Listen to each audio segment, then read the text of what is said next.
What could Virgo casually be asking within how it's going about business, within its main season of birthing, within the season that it comes thereof, and spores and spires and refreshes, reblossoms and re-shroom blooms, into the season of, all the constellations low-key being like its own, like it has its own different tiers, and maybe Virgo on a different, tier within a physical space, it could point to a different material land of the mutable earth, of how earth is moving in itself. The earth is moving because, like, in between, like, I guess, like, what you could call cardinal earth and fixed earth is from, like, the spiritual earth, cardinal earth ish, and then the fixed earth, how it's being pushed out to an external, precise, material, precisionalized type of manifestation, materialization, fixed earth.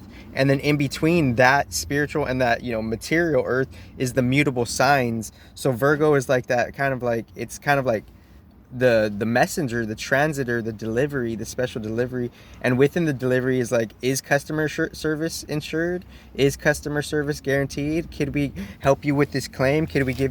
Are we giving you efficient support? Are we giving you efficient etiquette within the real professional platform, the professional theme of life, aside from our animalistic demonhood selves that are getting lost in our own crazy ass shit?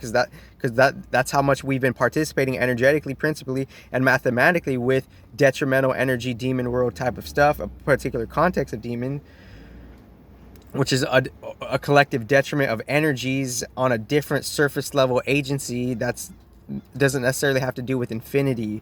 Because within real reality, within the mundane reality, whatever you do with what all we do mundane, we have to interface and engage and entertain somewhatly this professional type of theme of a realm. And if we don't do that, then we're being animalistic and we're descending on a physiological, spiritual, mental level, because that's what we're choosing to participate and resonate with. Because why feel sorry for all the animals in the jungle? They're like, you don't give a fuck about the animals in the jungle because you're not thinking about them and you're not caring about them. So since that you're doing that, like, why should any other nature in the universe give a fuck about you like that if you don't give a fuck about anybody else like that? So that's the thing, where we're like overly hypnotized and detrimentally stubbornized and rigidized within what we're doing.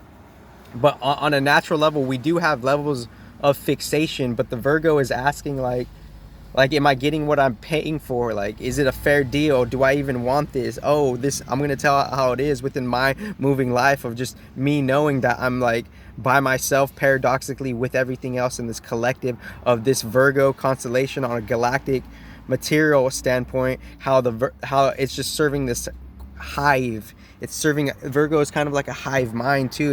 It's like the bees serving the queen bee, kind of. Like, if you think about it, and female Virgos ironically exemplify that trait more or less, depending on the degrees and the other aspects of the Virgo and the houses in the first house, because the first house is low-key really important, or the rising sign, but that's obviously, that y'all know that. But like, there is this theme on, like, because the solar system constellations and then the galaxy constellations, they're different and similar at the same time. But those galaxy constellations, Virgo is really significant because it's the moving of the material reality itself in a galactic, mental context, and within that, we're like, it's significant to the human creation, the human experiment. It's all has to do with, like, the sixth house Virgo, the sixth house, the mutation is landing in there, because that's like the sixth house, the fifth house, and the seventh house, that region, it's like where you're getting your life, your soul's energy, the sun of the sun of the sun, the solar system sun of the galactic sun, how you're getting your life force energy, where you're getting your rebirthing of, like, you're born into an area and you're receiving the energy, all the different energy characters of how the sun is more or less in one subtle context illuminating everything, and how that constellation is relating and affiliating with everything else. So, like, our fixed bodies are like our second house, fifth house, eighth house, and 11th house, and how we go and we receive and build those fixed rigid houses on a feminine level is how the constellations are, like, being affected from our rising house, and how the constellations are, like, more or less going inwardly, outwardly to build the houses that we have, second house, fifth house, 11th house, and 12th house, and how we go and we receive and build that those fixed rigid houses on a feminine level is how the constellations are, like, being affected from our rising house, and how the constellations are, like, more or less going inwardly, outwardly to build the houses that we have, second house, fifth house, 8th house and 11th house, and those fixed houses are important because those lock our material kind of programming and interface ability to the material reality of us being particularly human. Like, second house is how we're like seeing things, you know, or seeing like a different reflection of how we're seeing things, because obviously the first house, more or less, the sun is exalted, so it's illuminating everything in its respective exaltation, slightly between the human experiment and maybe, you know, all the other casual agencies, and then God itself, consciousness itself, because the first house is like everything is in the first house, you know. So in this new moon, gate 47 is pointing to gate 64, the ajna center, the third eye chakra center, and the human design body graph being programmed on a different outline from a different new galactic admin cadmin body.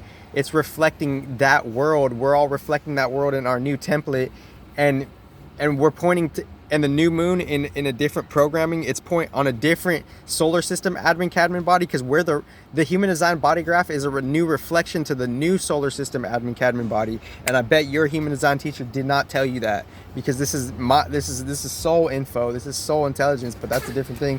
So like gate 64, metaphorically, we are like computers, because gate 64, it could be looked at as the CPU or the RAM, the random access memory. Everything is always there. Gate 64, before completion, everything is already happening right now. We're already enlightened. We just don't realize we're in the realm of enlightenment. Everything's already serving the divine mother. We're already in this hive mind, and the oppression fluctuates and oscillates based on what we're growing as a soul on a bigger picture level. Because this new moon, the new moon in the I Ching gate and the constellation, which created the chakra, is pointing to a specific area in a different constellation, which is gate 64 in the Virgo, and Virgo has contribution to that gate 64. So what gate 64, it's like the total knowledge of it all, you know, the CPU and the RAM in gate 64 on a metaphysical level. And what that means is, like, before completion, like, we're a reflection of a different chaos and order. All the pieces are scattered simultaneously. They're already all put together. That's the realization of, you know, this new moon. And we have willpower with that reset for us to our relationship with the divine mother in this hive mind, in this esoteric meaning of the real esoteric meaning of the Virgo constellation.